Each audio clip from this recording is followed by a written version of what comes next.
To the cloud. Well, hello everyone. How are you? Good. Ah, wonderful. Happy New Year. It's good to see everybody as we are in January 2026. And today we're going to talk about future gratitude. So when the year turns over and the calendar page is January, a lot of us think about, is this the time to turn the page over about some other things, to let go of some things, maybe to start some new things? So we'll chat about that today. As usual, we will kick off with a little topic here. Here, let's see, present. Ta-da! Okay, future gratitude, how to build your happiest self. So, I love this meme. Marty, whatever happens, don't ever go to 2020. That was a rough year. As we look at building out our future self, most of us are looking at resolutions or maybe restoring some habits that we've, been slipping with or letting go of. Here's a couple memes. Setting the intention here, 2026 will be my year. 2026 will be my year. Um, Here's another idea. 2025 made you strong. 2026 is going to make you happy. That could be a good intention. And then if we're letting go of things, deleted the chapter, not the lesson. Okay, stop share. So there's some considerations to think about. We have some research that's included in our show notes. One is how to use kind of a Google spreadsheet to quarter by quarter set out some goals and then just check in at the end of the quarter. Make a calendar appointment for yourself, in March and in June and so on, and just see, am I doing any of this? Is some of it working and some of it not working? To kind of be gentle with it, but set the intention and then follow up with yourself. Am I making these things happen? Have you guys made any New Year's resolutions? Dean, have you given it any thought? Well, here's the thing, and this is going to kind of cut against the grain a little bit. I'll explain it. You'll be contrarian. I have tried to begin living without any goals. Oh, And let me explain why. That for a long time I tried to have goals and they're mostly were tools of frustration. oh, So what I have done instead, and I find this much more productive, is to have in my mind directional markers, things mm, that I want, right? mhm, Now, I suppose I could write those down and say those are goals. mhm, But but as soon as I start trying to make a goal, it triggers something in me, and maybe other people will relate to this about whether or not I have written the goal well enough. Is it a smart goal? And what if I can't make it? What if something happens and I can't get it done by this time? So what I've tried to do is replace goals with an inward image of what I'm striving for. Not Mhm, even really striving for, but I have an image and I have a kind of constant monitoring about where in my life I'm behaving in ways that are directionally correct and where I'm behaving in ways that are not in the moving me in the direction of those things. mhm, And so I suppose if, like I said, if I wrote those down, people could say they're goals. But I just find it's so much better for me to kind of focus on long term, what I know I want, and then to focus on, well, what's the next right thing? And so it's those intermediate places that that bog me down. And I think this might be a personality thing. mhm, I think like smart goals, right? Probably work for people who are, I don't know how, who are probably like Enneagram threes and eights, people who are achievement driven, people who Mm-hmm. are, highly organized, really focused, who have a lot of emotional intensity. And I think maybe, and when you look at like the success literature that tells you to write down your goals, it's literally produced by those people, right? You know, Well, the, they have done studies about the likelihood of, yeah, yeah, landing on a goal, and if you write it down, you like triple the chance. But yes, I wonder if the people who triple their chances aren't people for whom like the written goal. the to-do list is a good service for them. Yeah. Right, right. Like their personality lends toward that. Yeah. But I think if you are a more, what's the word, holistic thinker, or a whole, or a more imagistic I think he thinker. froze. Oh, did I? Are you still with us, Dean? I am. Hello. Can you see me? Hi. Yes. Yeah. So Yeah. your Okay. your image is frozen, but I'm hearing your audio. Let me switch over to Jonathan real quick and see Okay. how we're.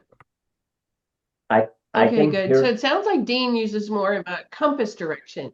Yeah, that's a good way to put it. Yeah. Jonathan, you want to weigh in on New Year's resolutions or setting goals or how you might make changes if changes you think are needed? Yeah. I think Dean is on mute. He muted He's himself. muted now. Yes. Yes, I'm muted. I'm now. Am I still frozen? No, you're No. back. Go ahead, Jonathan. Your thoughts about people that set goals, New Year's resolutions. Yeah.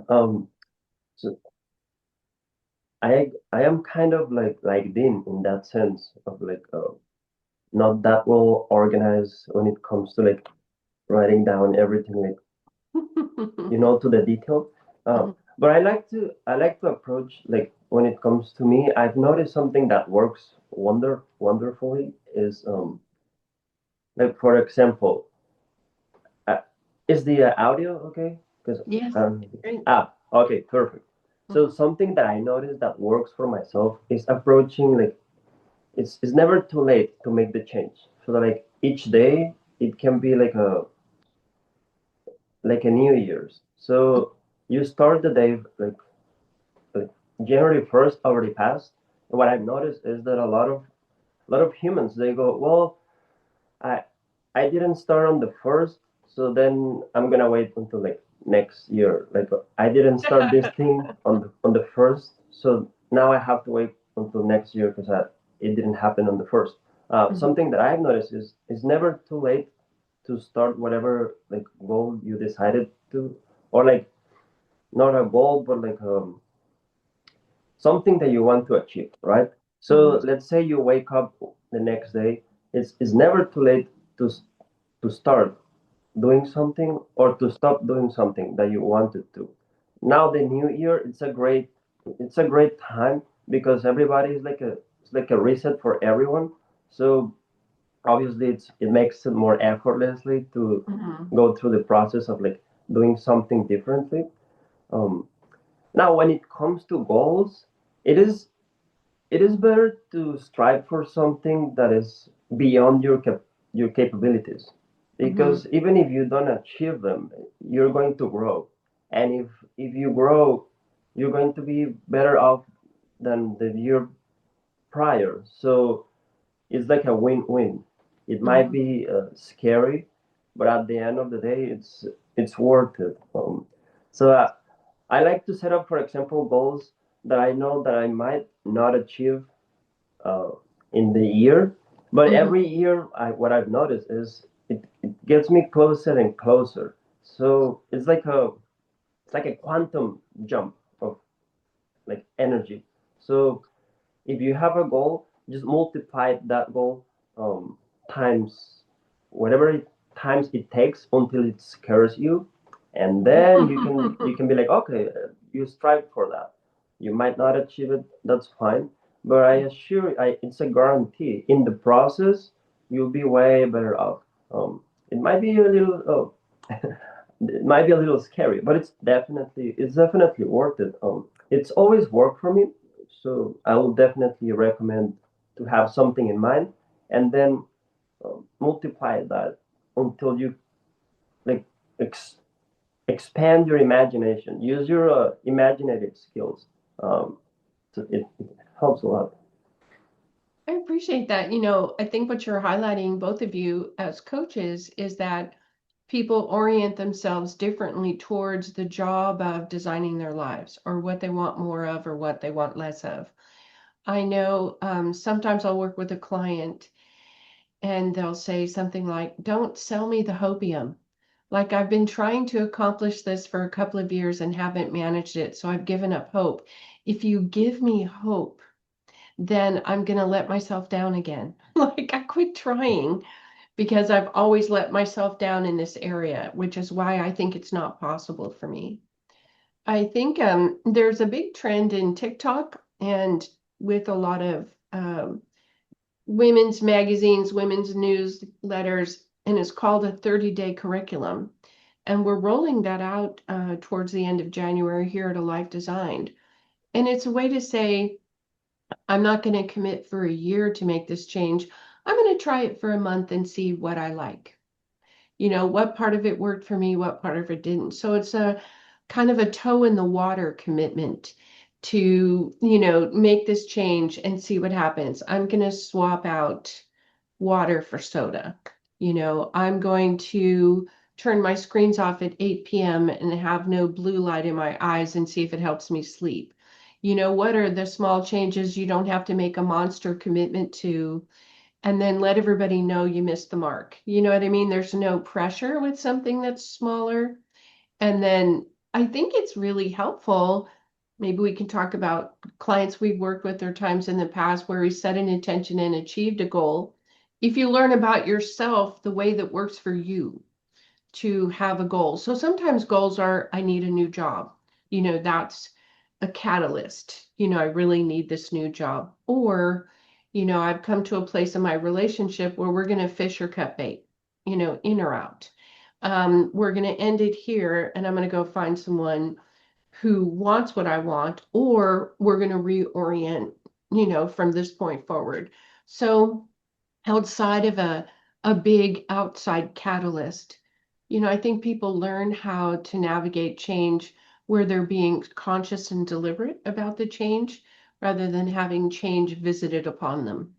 So, but yeah, as you learn how you orient yourself, then do more of that. Do more of what's working for you. Putting your big toe in the water for 30 days. I knew an acupuncturist, amazing woman who learned Chinese acupuncture, and she always did a 30-day detox in January. So in November and December, when there are gatherings and holidays and rich food and candy gifts and all the stuff that happens over the holidays, she never worried about it because she did a 30-day detox in January every year and just did a reset. And that is a system that worked for her. And she would just kind of do a cleanup from all the rich food and the somewhat excesses that the holidays brought, but never worried about them during the holiday time because her detox was upcoming. So a 30-day curriculum or 30 days to try something might be an easier way in to see what works for you without a big commitment that you have to feel let down about or feel a failure about. Mhm. Also, some of like a great catalyst or like something that can fire you up Mhm. is remembering the past, like every time over the last year that you were thinking, oh, when 2026 comes, I'll start this, and then the whole year went through, and if that doesn't make you like if that doesn't produce something like some kind of fire inside you that you Mhm. want to like make the actual change, Mhm. um I don't know if God can help you, but like I'm pretty positive that everybody remembering like, hey, I remember that I wanted to do this,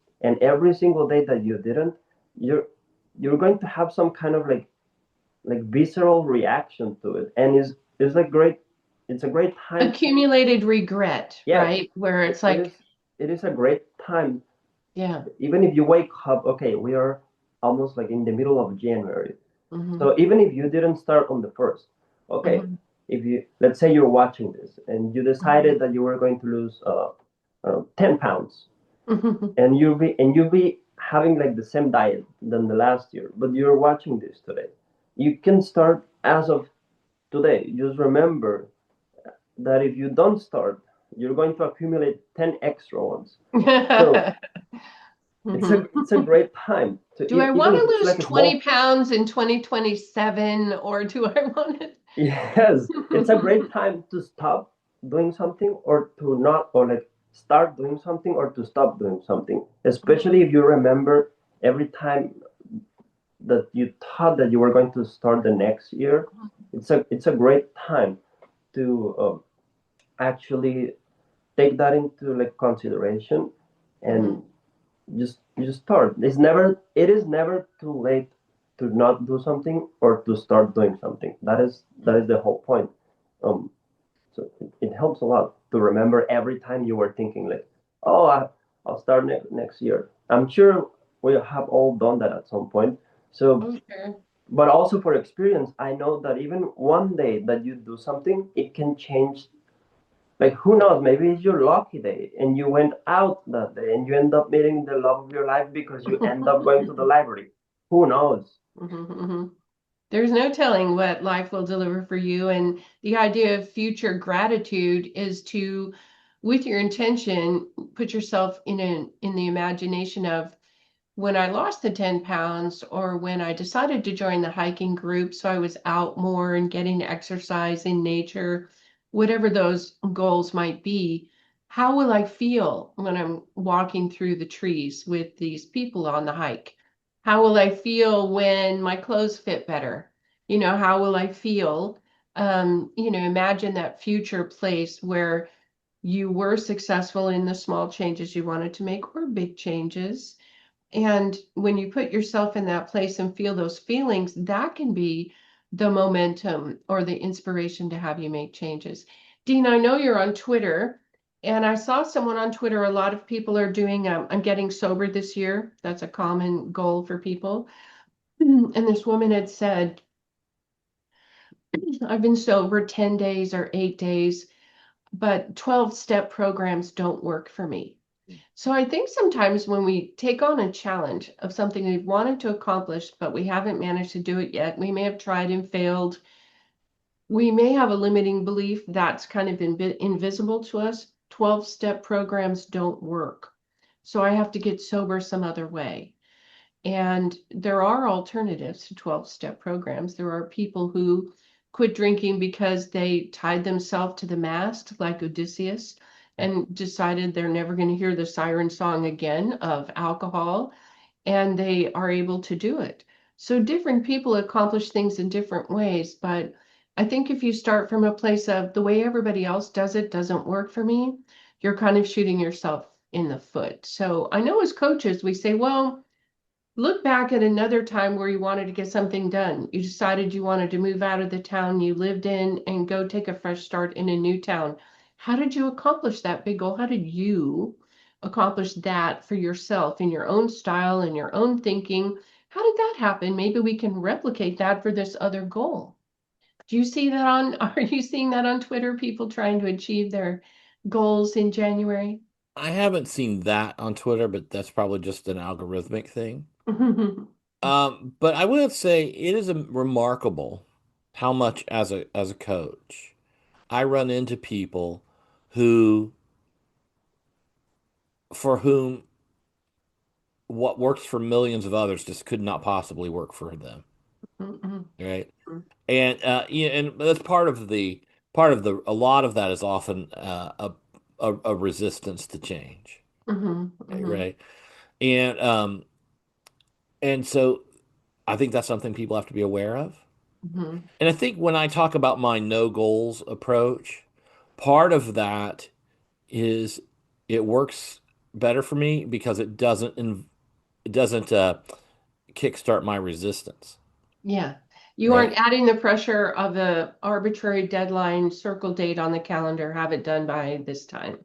Right. And also, so it doesn't kickstart my resistance.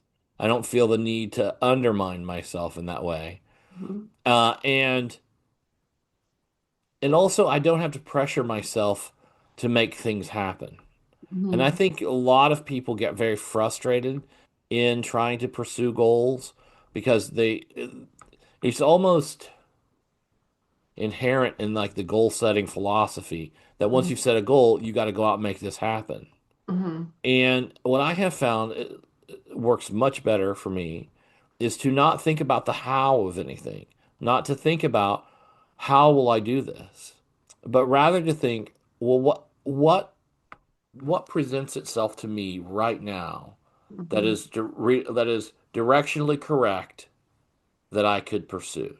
Mhm. So if if I decided I wanted to be I don't know, a working musician, and I Mhm. know nothing about music, the question is that, well, how do I get there? The Mhm. question is there someone in my tiny little town who could teach me piano lessons? Right? Mhm. And so you don't have to make it happen. All you have to do is call your piano teacher. You don't have to Mhm. make yourself become a working musician. And you don't Mhm. have to know the path because Mhm. the path will open as you attend to what's right in front of you. And I think one of the reasons that like kind of common goal setting systems can kick people's resistance in is that they get afraid because they can't see the how I'm going to get to the end. I think there's some concern about judgment from others. There's a theory that you should disappear for 90 days to get your Mm, plans jump started because your friends and family will say, "Well, you've said you're going to do that before and we've stopped believing you. You're never going to get that done. It'll never work."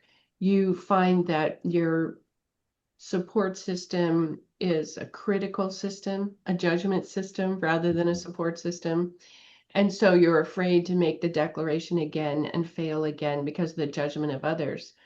But if you give yourself small steps and stack some tiny wins mm, and allow yourself, as you say, for way to lead on to way.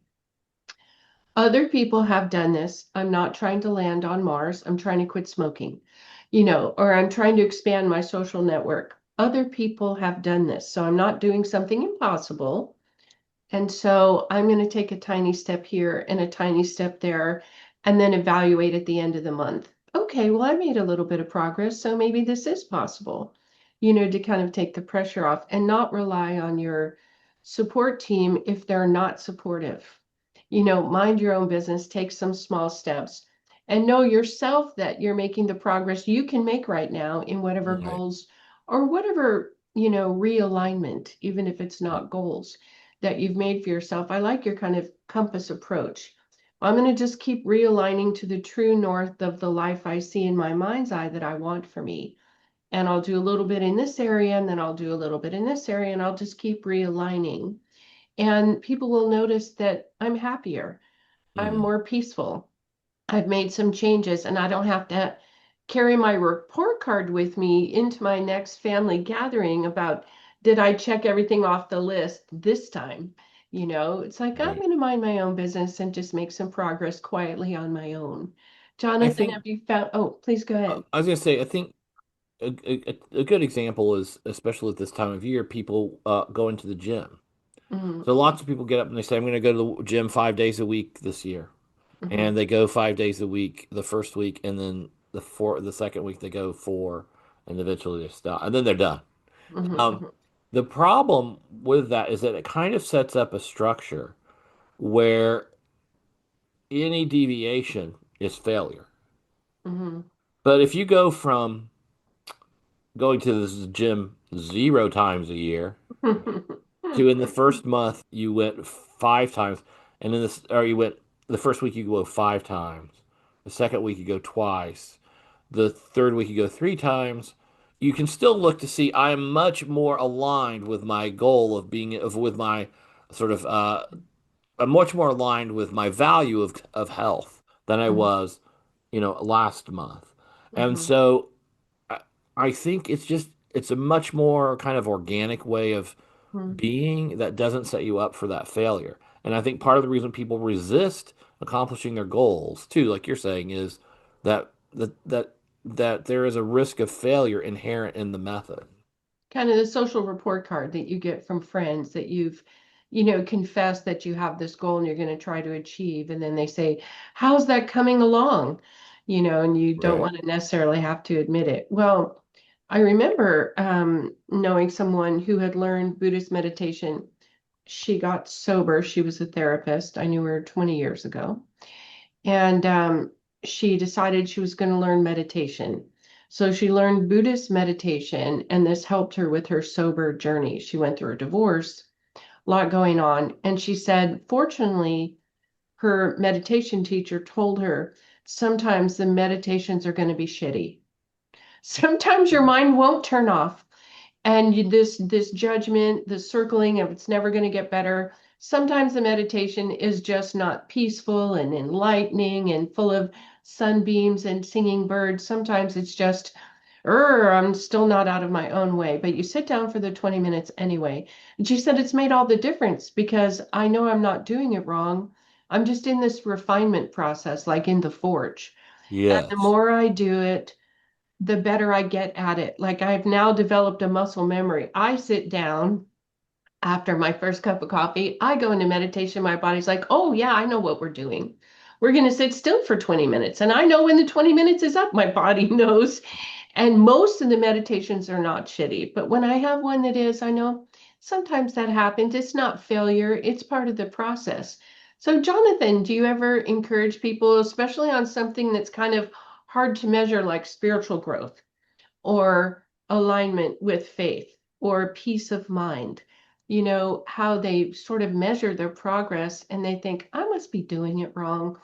I'm not instantly happy and seeing the world as the creators, meant for me to see it. It's that's a good point because we sometimes think that life is human centric, but we Yes. forget that we're just like the ants, but like we just so happen to have control over one thing that any other animal on the planet has no control over. That Hmm. is our mind, Hmm. because it is the only thing that we have 100% control over. Hmm. Not even our bodies, because our bodies, we can have like 90 something percent of control over which hand we decide to move. But the reality is that who knows? My heart might decide to throw a tantrum and stop, and I can't do nothing about it. So the only thing that we have 100% control over is our mind. Now, most people use their mind in a very destructive way. So, for example, uh, to the point that what Dean was saying, it is way better to go from 2 packets of cigarettes a day to 2 cigarettes a day. You can still enjoy two, like you can have one in the morning, one at night. Uh, it will still damage you, but hey, there is a huge universe of difference between having 2 cigarettes and 2 packets of cigarettes a day. It's a world of difference. Um, so I think something that messes up with the the ultimate change is that most humans, when they use their imagination, they unconsciously use it in the default mode, which is destructive. So, like, if somebody wants to make a change, I've noticed that it's very hard to take them out of their own head and actually show them, like, hey, you can just imagine yourself, like, it's just an exercise. It's just a mental exercise. Just imagine yourself having a great time for like 4 minutes. You will find out that even with the mental exercise, some people have like a it's very hard to be like in a joyful state for like 4 minutes straight, even if it's just like imaginary exercise. So it is important to understand that you have 100% control over your mind, and at any moment in time doesn't matter what's happening on the outside.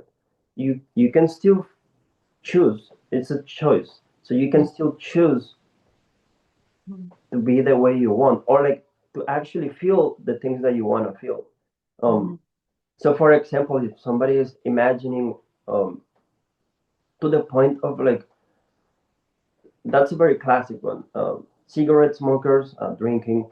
Uh, when I ask someone, why do you want to stop? And they say, oh, because of my kids or because of my grandkids. I've heard that one also. Uh, and I'm like, uh, that's not a, that's not a strong reason. Like because of your grandkids. What about because of you? Do you want to like? So it's a great idea if you want to stop doing something to imagine yourself past some like imagine yourself in the future, and it's going to be scary because you do not know how you're going to get there. Like Yes. it's going to be so far off from your, and it's Yes. going to take you so far off from your regular experience because you probably never experienced that before. If you set up a goal that is so far into the future, just focus. The only thing that you have to do is keeping yourself in a state that is positive. Things may happen. Your car might like you might get a flat tire. Like a lot of stuff is gonna happen. But even in those moments, just try to keep yourself as joyful as possible. And this scary barrier is going to start to like disappear. So just setting the goal and not being attached to it. Like because we want everything to happen by default, including myself. If I'm not catching myself, when we set up something or we want something, we want it the way we want it. And if it's not start happening the way we think it should happen, that's when we get frustrated. But that's not the way to approach a good change because you just have to have a mental image.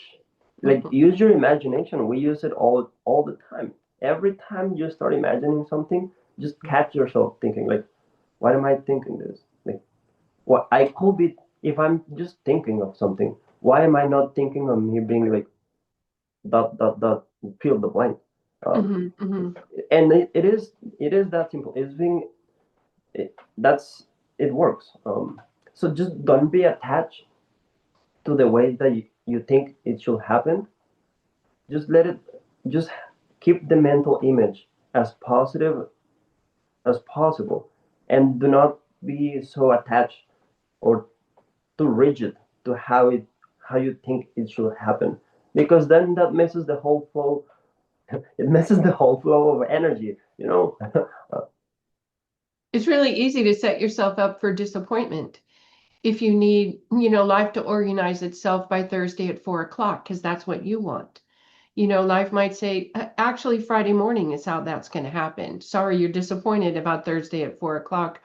I'm working with a young man whose therapist told his parents he's moved to a new city for a fresh start. And his therapist said, you don't need a therapist in the new city. You need a life coach because you have to work out some adulting things, like how to live things. You have some gaps in your training about adulting, is how they talk about it. And so I think sometimes what a coach can do is realign expectations. If you have, he had an expectation, having lived in his parents' house, having lived in dorm rooms, that when he rented a room in a house, which he could afford to do, that the housemates would be kind of like family, that they'd be insta friends because they share a house together. And I said, those other people have no obligation to be your friend. They don't know you at all. They're not your family, and they're not even obligated to be your friend. They probably should be friendly to get along if you're sharing a house, but he thought it was going to be like a TV show, or he had this expectation that these strangers would be insta friends, and they weren't. And I said, your expectations are out of alignment. It's not that they're not the right roommates, it's that your understanding of roommates is out of alignment. let's realign the understanding of what roommates are. Now, that doesn't mean they couldn't be friends one day, but people are not insta friends usually. So you signed the lease, we're new besties. Welcome aboard. It doesn't go like that. So, and the expectations are usually unconscious. I have this new big job. I'm finally a manager and a supervisor, and people are going to do what I tell them to do. You know, not so much. You're now responsible for not just what you do, but what these other people do. And some of them don't do it. Welcome to management. So your expectations about finally being in charge might not be fully aligned with what the reality of it is. So we get reality checks sometimes when we head out to accomplish something, and it's not what we thought it would be. One of the places to check is, well, was what you thought it would be closely aligned to how people really experience that? Or are you just learning that what you had in your imagination is not what it means to be a supervisor or not what it means to be a roommate? So, Dean, do you have any help for people who's they don't know their expectations for their outcomes may not be aligned with reality? I have too big an idea based on what I can deliver for myself. I think my advice is learn to appreciate disappointment. Right? It's sort of like you were talking about your friend. Yeah. That it's very helpful to people, I think, to get out of a success failure paradigm about everything. Yes. So that if you move into a house, you're renting a room in a big building where other people also live, and no one wants to be your Insta friend. This is not necessarily, I think the default reaction for a lot of people is to think, well, what's wrong with me? Mm, Right? And getting out of that mindset, I think, is absolutely necessary so that you can begin to be more objective about your own experience. mm, And you say, okay, so maybe this is how it goes.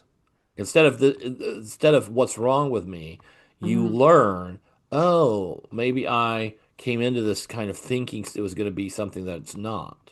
mm, And the solution to that then is to make sure you are directionally correct. mm, And if you have a value where you spend a lot of your time with it in developing and engaging with close relationships, well, maybe a corporate job in downtown in a big city is not aligned with the relational values that you want to pursue. mm, And so this is the way that disappointment becomes a teacher for people. And when people personalize that mm, as to what's wrong with me, or there's something bad about me that these people don't like me, or whatever, mm, it is a way of sort of blinding ourselves to the actual lesson. mm, And so I would say learn to expect and appreciate disappointment as a teacher that gives you information about, number one, how reality works, and two, what your actual values are. mm. Well, I loved your example, Jonathan, that you didn't quit smoking, but now you smoke 2 cigarettes a day. And so that may be the exact right amount of smoking you should be doing. And your lungs are also healing because they're not getting 60 cigarettes a day. They're getting two. So, it could be that that's the correct solution for you. And it's not to just never smoke again. So if you work with a client, you say, okay, I'm in this new situation and I expected this and this and this. And you say, well, let's just, dive deep into there. What parts of it are working? Well, I wanted this and that's true. I wanted more money and that's true. I wanted the title of supervisor. I want to feel like I'm making progress in my career. Check, check, checked. Okay. So a lot of this is working. Now let's look at what isn't working. Can we further refine that? Do you just need to come to an understanding, hey, it's going to be like this sometimes? Or is it now time to turn your attention to this one thing and say, how do I improve this one part of the good situation that I'm in to make it better? Now we're in, an effort to continuously improve rather than say, I need it all right all the time, because most of us don't have it all right all the time. You have thoughts, Jonathan, about expectations? Uh, yes, that is so true. We are not perfect, But I might be the exception. I'm pretty perfect, but go ahead. but there is there's no harm on striving for excellence. Mhm, There's no shame on striving for you. You may not be perfect, but mhm, there's nothing wrong with striving for becoming the best version of yourself. And if mhm, that includes getting rid of certain things mhm, or friends mhm, or a job mhm, or a place that you live in, mhm, um, or to the contrary, if it includes like reaching out to someone, um, or like look out for some kind of guidance, mhm, then there's there's beauty on striving for excellence. And mhm, I think everybody appreciates when you look at someone and you can tell that they're trying. It actually looks kind of cute because even if it's like a kid, they're not going to be able to do it, but you just observe them, and mhm, they're trying. um, so it's it's a great way to grow, just mhm, striving for becoming the best version of yourself and mhm, understanding that on the way there's going to be so many things that are going to go not your way, mhm, and you are going to have to learn to not put yourself down, because we live now, something that I forgot is that we live now in the times of everything is fast. Like, Yes. I want the fastest. Hey, uh, why is my burger not here? Hey man, it's been That's 30 right. seconds, relax. So everything is so fast now that it messes with the perception of the natural flow of things. Mhm, Even like everything is fast. So like fast dating, fast everything. Um, mhm, so understanding that reality is not as you think it is. It's something different, mhm, and in the process of you becoming the best version of yourself, whatever that version for everybody is different. Um, mhm, just understanding that it's going to take some time, and at times it's going to feel like you may not be doing any kind of like you may at times it will feel like you're not like growing or something, like you're like if you were like stuck, but just keep doing what you set up to do, and you will see that like you will start feeling the difference. There's no way that you don't. mhm. Well, I appreciate that. As we share our final thoughts and how people get a hold of you, I think this is a time of year where people kind of get a chance to consider, is there anything that I'd like to make better? Is there anything I'd like to finally let go of? Is there anything that I could make a change, even if it's a 10% change? It doesn't have to be some wholesale change about how you live. Sometimes check in your expectations with someone who might know about that thing, a job change or a relationship change or something. Is it reasonable for me to expect it to go like this? Checking your expectations and then giving yourself permission to try something for 30 days, not to have to go all in that come hell or high water, I'm going to finally get this or get rid of that. But maybe let's see what could work for me for a month and then kind of check in and see where I'm at. Give yourself permission to try some things. And that takes the pressure off. There's no deadline. So, Dean, any final thoughts about January? I think for people to develop and to sort of change the shape of their circumstances, Mhm, that maybe the most important skill to develop is the skill of simply listening to yourself, mhm, learning to trust your intuition, learning mhm, to trust your thought life in terms of when you begin to think about, well, what do I need, mhm, right? mhm, Or if your goal is to quit smoking and you're out with someone and they're smoking a lot and you think, okay, I'll have a cigarette, but there's also that part of you that instantly feels disappointed.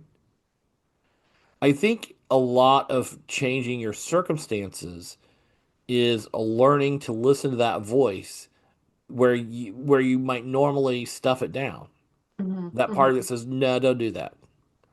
And it's a learning to recognize that and kind of live in obedience to it.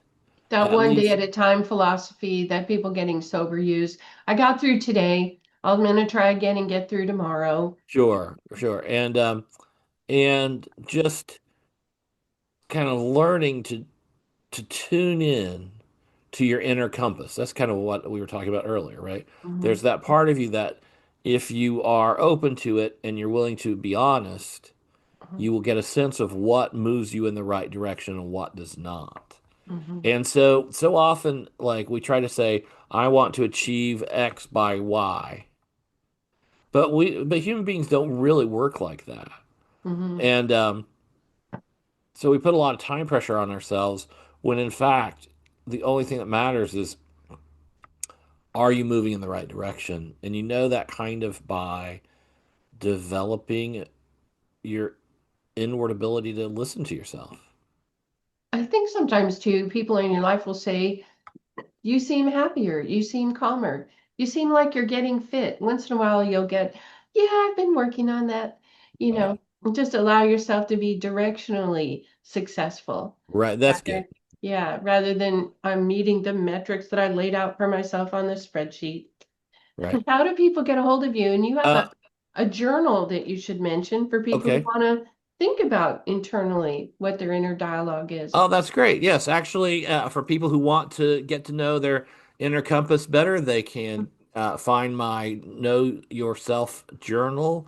It's available on Amazon under my name, and Know Thyself, I think is what it's Know technically right. thyself. Hmm. So just search for Know Thyself and Dean Abbott. It's a 90 session journal.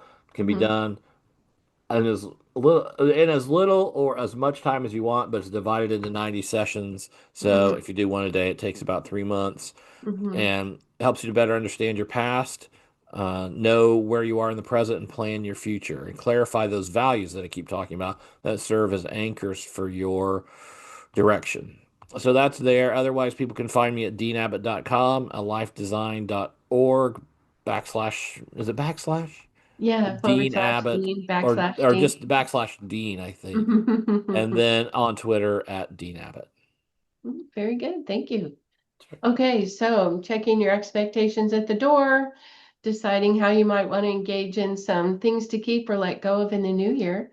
Final thoughts, Jonathan, and how people get a hold of you. Yes, I do have a couple final thoughts. A great way to support the changes that you're making is to turn the noise uh, as lower as possible if you cannot avoid it completely. What I mean is, for example, you're Mhm. focusing on yourself and it's hard enough to keep yourself in a joyful state. I Mhm. understand. And on top of that, you're watching CNN and Fox News the whole day. It's not going to help you. All right. So, Garbage in, garbage out. Is that what you're saying? so just think about it. The way I think about it is uh, not that long ago, if something happened in another country, Mhm. you will have to read it on the newspapers like weeks after, and you will have to go to the store and buy the newspaper and like sit down and like actually pay attention. It was like a whole process by the time the news hit you. Now it's everywhere in the palm of your hand. So that messes with your system in a way that you have it's beyond your imagination. So a great way to support a positive change is to cut the noise as much as possible. I'm not Mhm. saying like never watch the news ever. Mhm. If you can do so, but if you cannot not do it for your job reasons or something, just keep the noise as minimum as possible because it does messes with your own um, growth. Imagine like you're like a you need to create like a bubble of you Mhm. need to have some time for yourself where you can just be as joyful as possible. That is the best way to make a positive change, and it makes the change more effortlessly, because if you're joyful, you are more open, you are more, and you're like, oh, I feel good. Yeah, yeah, that sounds like, oh, let's quit smoking. That sounds like a good idea. Yeah. I wanted to mention that a lot of people come to you this time of year, Jonathan, because hypnosis is sometimes their last resort to quit smoking, or their last resort to lose weight, or their last resort to change a major change. They've tried other things and nothing else has worked. And So it works for sleep. If you feel like you've had a stubborn change you've needed to make, but you haven't tried hypnosis, your alchemical hypnosis might be just the thing to turn the corner. it's worth giving a try. I am the kind of coach that if your psychiatrist was not able to help you, if your psychologist was not able to help you, Mhm, and you still want to make a change, mhm. I am like the like if it was like a video game, I'm like, okay, here, I got you. But it's not That's going right. to be easy. There's work involved. But yeah, we are going. It's a process. It might be just the thing, yeah, that somebody could need. So how do people get a hold of you? Yes, you can find me on alifedesign.org, also on TikTok and Instagram as Jonathan R. Coaching, uh, YouTube as well, Jonathan R. Coaching, and via Gmail at jonathanrcoaching@gmail.com. Wonderful. Well, we wish everyone a blessed new year. Thanks for sharing your thoughts. We'll see everybody next time. Yay. Yes.